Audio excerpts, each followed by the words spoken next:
What's up mga Dre? Kamusta kayong lahat? At pa-comment naman kung saan yung mga nanonood ngayon sa ating video. So, itong video na to ay para dito sa ating mga NMAX user, no? Sinubukan kong tanggalin yung windshield, tsaka yung nilalagyan nung yung clamp na pwede paglagyan ng phone o kaya action cam. So, ganito yung naging itsura niya. Medium ata or long itong side mirror na gamit ko rito. So, medyo mukhang Jollibee yung itsura. Ayan. Pero, kayo, anong masasabi nyo? Comment down below. At, yan, pangit ang MDL natin. Pero, ito nga yung itsura, sinubukan ko lang. At pupunta kami dyan ng Angono. Ayan. By the way, kung bago ka lamang sa ating page, huwag kakalimutan mag-follow. At kung bago ka lamang sa ating YouTube channel, ay huwag kakalimutan mag-subscribe. So, ito, binabaybay namin dito yung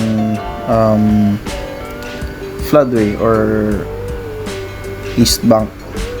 So, papunta to, part na to ng Cainta. And then, Taytay. Tapos, Angono. Mag-aano lang kami. Kakape lang kami dun sa Cafe Infinite. Ayan.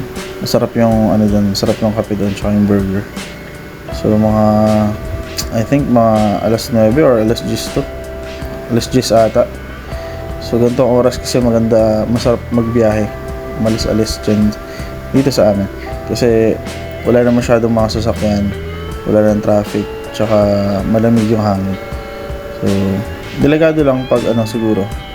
Pumunta ka dun sa mga areas na sobrang dilim. Na gaya nung ibang part. Parang may part ata sa emergency C6 na sobrang dilim din. So, ingat-ingat lang din. At sa Antipolo, meron din mga sobrang dilim na lugar din. So, ingat-ingat lang din sa mga pupuntahan ninyo. At comment down below kung ano nga masasabi nyo rito sa itsura ng NMAX kapag walang windshield, no? So, yan, sa mga magtatanong din kung anong action cam gamit ko rito, ang gamit ko rito ay GoPro Hero 10 Black. So, yun. Alright.